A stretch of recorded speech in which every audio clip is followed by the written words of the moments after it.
Hello and welcome to the latest episode of the Nephos Group podcast. Today I am delighted, to have my good friend and colleague Tom Wardle with me. Hello, Tom. Hi, Joe. It's a pleasure to be here. Good to speak to you, as always. How are you? Yeah, I'm not bad. Just getting through the markets, just as everybody else is. How about you? Yeah, I would have been better if the markets were in a better place, like you just said. But yeah, I'm all good, mate. All good. Lots going on, as you know. We'll get into that in a bit. Yeah, no, lots to talk about. So indeed. So firstly, Tom, do you want to give us a little bit of who you are and how you kind of got into crypto? Yeah, so I'm Tom Wardle. Guess my profession is accountancy. I've done my AAT. I'm finishing off my ACCA on the back end of this year. And I took the bold leap to get into the crypto industry at the start of this year. I initially got into crypto a few years ago, just from looking into DeFi, researching it, learning what the different tokens were. I think the first two projects I looked into were Verge and Litecoin. I liked Verge initially for the whole privacy, because that's what I believed crypto was all about in the beginning. It's been a big roller coaster over the last few years of my investment journey, as I'm sure it's been for many people. So yeah, that's kind of how I got into crypto. Nice. And what's the day job now for you then, Tom? So currently I am the COO of Swapsicle. And for those who don't know what Swapsicle is a decentralized exchange on the Avalanche blockchain.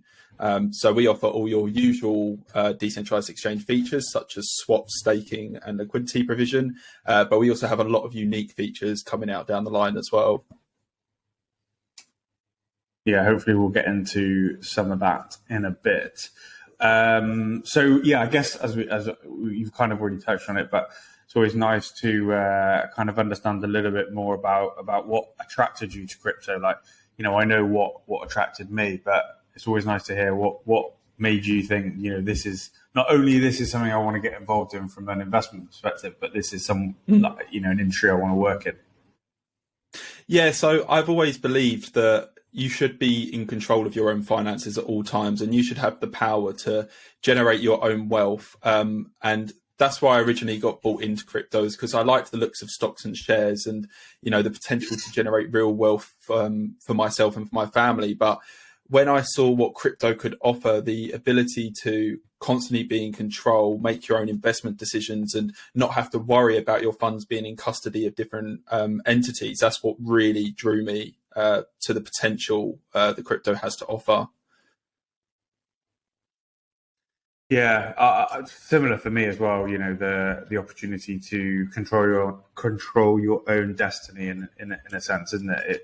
Rather than have to rely on other people and whether they allow you to send your own money to a certain place, and we both experienced that from a banking perspective. That's probably quite a good kind of topic, I guess, for us to quickly touch on, because for those that don't know, which I'm sure they do by now, but I'm also the CFO for Swapsicle. So Tom and I work together on that project as well as running Nephos. So we've had some issues, Tom, haven't we? Kind of getting banking situations, sorted for our business perspective. Yes. Yeah, no, it's funny because I remember talking to different people about it, and it sounds very familiar to the situation we had a few years ago where payment service providers had the same sort of issues with banks, in that banks didn't want to accept them as clients because they were essentially taking their business. And it very much feels like that same sort of situation today with crypto. And hopefully, once regulations and standards come in, we can see all these issues overturned. Yeah, I agree. I think, like you say, regulation in DeFi is tough right now, but even trying to do the simplest of tasks seems quite challenging, which is not ideal. So I guess we've touched a little bit on using some terminology, DeFi, decentralized finance, decentralized exchange, things like that. But this isn't just a crypto podcast, which it pains me to say. There will be some people on here that maybe don't know what DeFi is. So could you just explain in your own words, like, what DeFi is and why should people care about it? Yeah, I think decentralized finance in the simplest terms is getting rid of the middleman. Decentralized finance creates the applications for you to be able to control your money and generate money without needing to rely on somebody else. So you make the payments, you can take out the interest when you want. You could do lending as well if you really wanted to. You could go and take out a loan and you don't need to worry about anybody regulating that, screening you. All of that kind of stuff gets removed from the process. So it gives people real control to take power of their finances, essentially. And I guess I totally, think that's a good explanation. And one of the, I'm not sure if, depending on when this goes out, I'm not sure if it's the last podcast or the one before that maybe, but I chatted to Alex Garcia from Metabyte Studios, who I actually met at the Swapsicle launch event. He and I had an interesting chat about DeFi and the word decentralized, and talking about Swapsicle here as well a little bit. We're a decentralized exchange, but in the early days, it's very difficult for us to be totally decentralized, isn't it? Because, we have to have people making certain decisions. And so it's a tough one, I think, I think the concept of decentralization is bang on. But I think in reality, actually achieving that, especially early on in the business's journey, is quite challenging. Would you agree?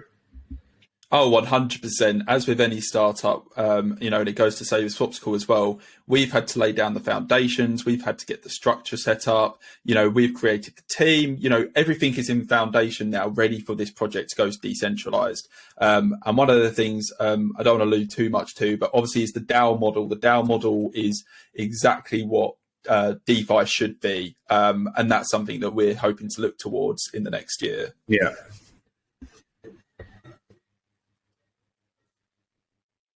Yeah, interesting as well. I was talking to someone else the other day about DAOs, and if someone said to me, if you put a DAO in a legal wrapper, which you can do in a couple of American states, you can do it in some other jurisdictions as well. Is it a true DAO if it becomes, if it goes into a legal wrapper? And I thought that was quite a good kind of point and good question to ask. Do you know what I mean? Yeah. I know what you mean. I think there's always got to be some sort of legal barrier. Otherwise, there needs to be some level of control, essentially. And as long as the community are allowed to make the decisions for that project and the product development and the direction it's going, I think that is sufficient enough to say it is decentralized.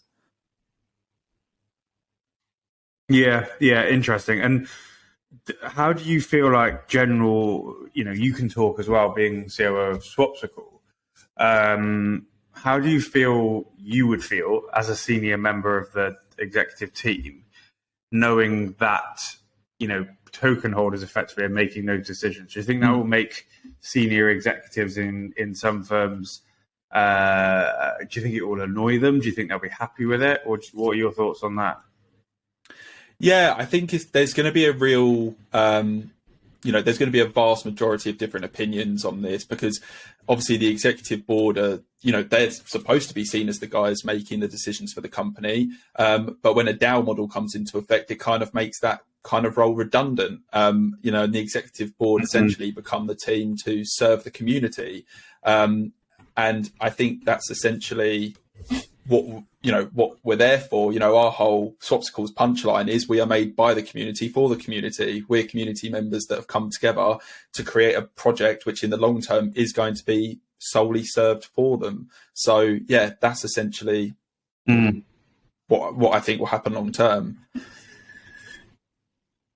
Yeah, nice. So moving on slightly then from that is decentralized exchanges and versus centralized exchanges. So I guess first of all, do you want to explain the difference, and then second of all, what do you see as the kind of core?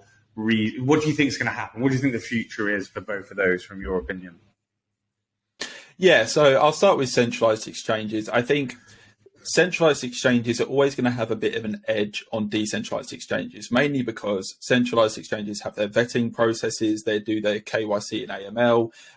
They're all very much, already set up to be compliant, based on current legislation, that is. And I think because these businesses are already in touch with the certain regulatory boards, they're already on the radar, they act as a custody, there's a lot more need for the regulation in terms of centralized exchanges. And what the difference between centralized exchanges and decentralized exchanges is that with a centralized exchanges, they will act as a custodian for your funds, essentially. So you load your funds onto their platform, they're then in control of the funds, and that business could shut down tomorrow, as per some more recent examples, and you'll never see those funds again, because that's just the way that the business is structured. It's in their terms and conditions, and not a lot of people are very aware to that. Whereas with a decentralized exchange, you connect your Web3 wallet to the exchange, you can trade, stake, and you're essentially interacting with smart contracts, which aren't a custodian, and you can take your funds in and out at any time. So you don't have to worry essentially about the business going under. And that really is a big talking point today, as I know some of your recent articles have alluded to. Yeah, and obviously one of those you're talking about is, I assume anyway, is Celsius. Yes. And, the platform that they had, they, as you said, they paused withdrawals and then they shut down. In fact, we've released an article about that as well, what you can do about that and what it all means. But yeah, they just shut down withdrawals, and from then they've never opened them back up again. And now they're filing bankruptcy notices. So yeah, it's a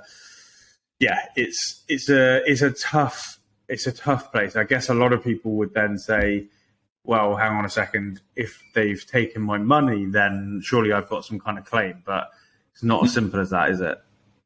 No, unfortunately not. And that's why I'm a massive advocate. Yeah, that's why I'm a massive advocate for decentralized finance and the power it gives you as an individual. And, again, smart contracts, you mentioned that, and it might be something that, like I say, people are aware of and people aren't aware of. But do you want to just not in too much detail, because we could be here all night, but, give a little bit of an overview of what a smart contract is. But also, one thing that I think is really, really important to note is what that means in the context of a decentralized exchange. And you can use Swapsicle as an example. So if somebody, was to deposit funds or swap funds or, put them in a liquidity pool, etc., via Swapsicle, how much control you do or don't have over that, and all those sorts of things. So maybe if you could just touch on that a little bit, that'd be quite interesting. Yeah, so essentially in the simplest terms, what a smart contract is it's a few lines of code which essentially set up the parameters for how an application is run. So in the context of Swapsicle, we have liquidity pool smart contracts which are essentially set up for users to deposit their funds into. The smart contract will hold the funds and act as essentially a barrier to people being able to just come in, take funds out as and when they want, and it allows the user to obviously withdraw them when they want. And the smart contracts do so many amazing things. They're incredibly complex. So with the liquidity pool example I've used, we have MasterChef contracts which rebalance the pool. That's all to do with impermanent loss, which again, I'm not going to go too much into that. But the smart contracts are essentially that layer of security for the user to interact with these applications. And obviously the developers could tweak with the smart contracts if they wanted to, because at the end of the day, somebody needs to write the code. But that's why Swapsicle, especially, we've used Certic to audit all of our smart contracts so that users know that these are safe to use. So what happens if a developer in the project goes and decides to change the code tomorrow? Would anyone know about that? Or, how does DeFi protocol safeguard against issues like that? Yeah, so obviously when a code's audited, if there are changes made after, you do have to be very careful in the steps you take next, because you've obviously got to get it re-audited. You've either got to get it checked by other developers or trusted individuals to make sure that you don't deploy it in a vulnerable state. But yeah, no, essentially you've just got to make sure that you have every step covered. One of the things that we've implemented with Swapsicle, especially, is obviously we have our utility token POPs. So, we've had all our smart contracts audited. We've had them double, triple checked by multiple developers. But we've also added extra steps in, such as a multi-sig, where we have to have multiple signatories to sign off any transfers. And we've also introduced a time lock contract as well, so that if we did want to draw down funds, you need to have a certain time limit to wait before the funds can get drawn down. And these are all extra steps that you can take, so that if there is ever a breach, there is extra precautions in place so you can act quickly. Yeah, no, and like you say, we're very security conscious and very what's the word? Yeah, kind of. We want to make sure that we are as upfront with everybody as we can be at Swapsicle, and we want to make sure that there's enough, enough kind of controls and checks in place. But it is, and we can both speak about this, from our experience of operating a multi-sig, and it can be painful sometimes, especially when you're trying to do swaps and things like that, when you've got to get sign off from 3 or 4 people or whatever every time you want to do it. So it can be a pain, but it is a hugely beneficial process. And we've seen some projects, haven't we, that we've either worked with or we know of well that haven't had that, and have seen issues with rogue people maybe taking funds, or exploits of contracts and all that sort of stuff. If you don't take the right steps, it's kind of like, I guess, leaving your car unlocked, or driving it for 20 years and never getting an MOT and then wondering why the wheels fall off or something. You've got to make sure that you are doing those kind of sensible things, I guess, to make sure that there is security around the project, right? Because we've got a lot of people's money effectively, locked on the platform in terms of liquidity pools and stuff like that. So it's really important that we cover that as best we can. Exactly. They're such simple steps to implement, and they can make such a big difference for the security of your project. So it's an absolute no-brainer. And I think I'm right in saying, and I'm not a technical expert, you're much more technical than I am these days, Tom, but I think I'm right in saying that the funds that are put on the platform in terms of the liquidity pool, so the funds that liquidity providers are putting onto the platform, we can't touch that. That's not anywhere available for us to even see, is it?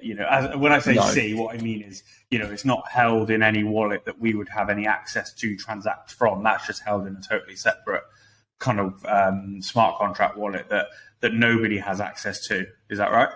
Yeah, correct. So the only sort of control we have is obviously our lead developer basically has ownership of the smart contracts.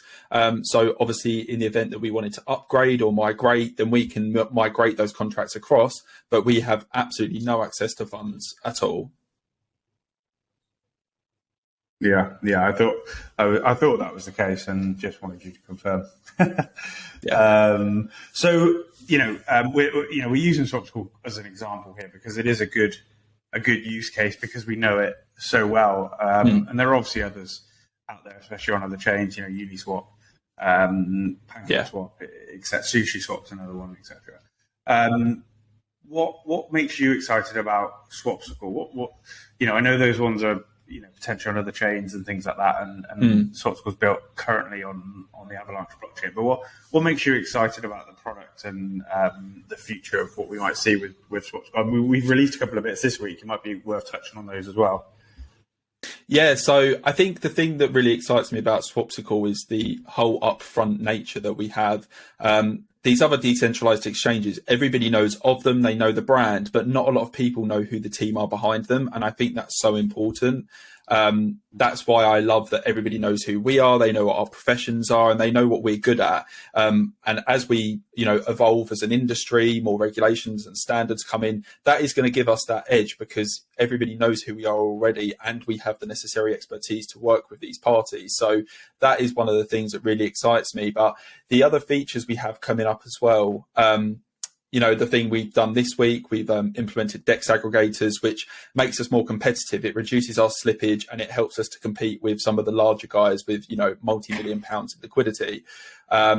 and I've always been an advocate for interpretability. I've always believed in a multi-chain future. Every chain has a different unique consensus or different method. And that's something else that I'm excited, which could potentially be coming to Swapsicle in the future. There are loads of features that we've got coming up in the lead up to the end of the year. But yeah, go on, Joe. What were you going to say? None that you can say, though. I'm trying to see if I can get you to give away any trade secrets. Some alpha, yeah. No, we obviously dropped the sneak peek for our Icebox feature, which we've got coming very soon. And again, that's just something that's really exciting. It's going to draw a lot more new members over to our community. And yeah, like I said, it's all about giving back. It's how do I say it? It's something that's been needed for a while, and we haven't seen it pop up. So yeah, I don't want to say too much, but I'm excited for it to come out. Is that our teaser? Is it? Yeah. something we've needed for a while, but we haven't seen come up. There you go. So keep your eyes peeled for that one. Thank you. In terms of, go on. I was just going to say, everybody loves layer 1 rewards. That's all I'll say. Oh, wow, that does sound interesting. I actually can't even think what that is, so I've probably not been included in those conversations. But anyway, that's for another day. So kind of, I guess, coming towards the back end then of the conversation, what do you think the future of DeFi is, and therefore the future of finance? We've got lots of different, like you talked about, products on Swapsicle itself in terms of swaps and staking and liquidity pools and all that sort of stuff. There's lending opportunities and gaming, and what for you is, I guess, most exciting about all of those bits and pieces, and that you feel is going to be the future, and why the financial future, hopefully from our perspective anyway, will be in a kind of decentralized world. Yeah, I mean, there is so many things that the blockchain offers, that can be implemented into real world use cases. There's so many things, as you already said, about gaming, lending, the ability to trade. There's just, an abundance of different things out there that need to be taken advantage of. Personally, I think that P2E has got a very big future over the next year. It's a very untapped market. Earning money while you game, like, why wouldn't you like that? There's so much. The reason I'm always a bit hesitant about these things is because, we don't know where regulation's going. We don't know how it's going to evolve over the next couple of years. And that is always the thing that slightly makes me hesitate. Hopefully the UK can become the crypto hub that they said they want to become. But yeah, there's just so much out there that we can do.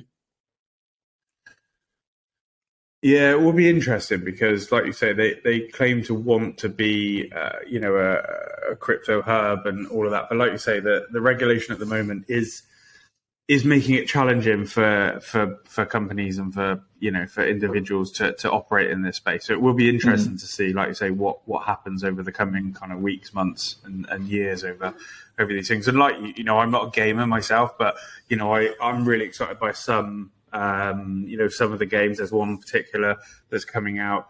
That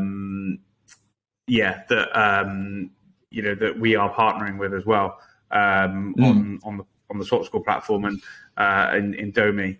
Yes. Very close to them, and I think what they're bringing out is really interesting. It looks so cool and something that my kids, for example, are playing Minecraft and Roblox and all that sort of stuff, and that's great. But I think I should get them working for it as well, earning a bit of money for the family. Yeah, I mean, why not? It's easy enough for anybody to pick up. So yeah. So I guess final couple of thoughts then. I'm going to say yesterday, because we're recording this on the 16th of September. So yesterday was happy merge day, as a lot of people said online, where, for those that don't know, Ethereum moved from a proof of stake to proof of work to proof of stake. Have you seen anything about that? Anything interesting about that? Have you seen any different kind of kind of chat on that? Are people happy with it? They think it's going well. What do you think about that? Just lastly. Yeah, I think the whole Ethereum merge was kind of a bit of hopium for people to see a turnaround in the market, and unfortunately, it's the market's not really reacted at all to the Ethereum merge. I think some people are happy, some people are indifferent. I am one of those people. It doesn't really affect me particularly. Moving from a proof of work to a proof of stake consensus, it has its pros and cons. I could go into the proof of work versus proof of stake battle, but there isn't really too much to it. Proof of work is essentially kind of. Yeah, maybe we can talk about that another time. But yeah, I mean, the whole consensus change. Yeah, maybe it's saving the environment a bit more, but it's also putting the Ethereum network's power into some of the larger organizations' hands. So who knows? I don't think it's going to have an immediate effect. That's for sure. Yeah, it's really interesting. I've heard the two sides of the fence, and there's obviously a lot more than this, by the way. But the two things I've heard of are on the pro, 99.9% energy saving. I saw. I don't know how true that is. And then on the cons, there's rumours that it's going to make it a lot more centralised because there'll be a lot fewer kind of bigger stakers, if you like. Some of the protocols out there, the Krakens and people like that that are large, large organisations that are going to end up staking on behalf of other people, if you like. That'll be the validators and delegators will delegate to them. Then how centralized does the network become? So it'll be interesting to see how those sorts of things move, right? Yeah, no, I completely agree with all those points you said. Who knows? We'll see. I'm glad we got that on record because you don't say that very often. So thanks for joining us, Tom. We'll definitely get you back another time. For those who want to kind of reach out to you, can you give us, we'll put it in the show notes as well, but just give us, where they can find you, and also if they want to look at Swapsicle, where they can go to find that. Yeah, sure. So if you want to check out Swapsicle and use the application, it's swapsicle.io. You can search that. It'll take you to our landing page. And if you want to follow me and ask me some questions or find out a bit more, I'm at DeFiAC on Twitter. Thanks, Tom. Good to see you as always, and we'll definitely do this again sometime. Yeah, it's been a pleasure. Thank you, Joe. Good to see you, mate. Take care.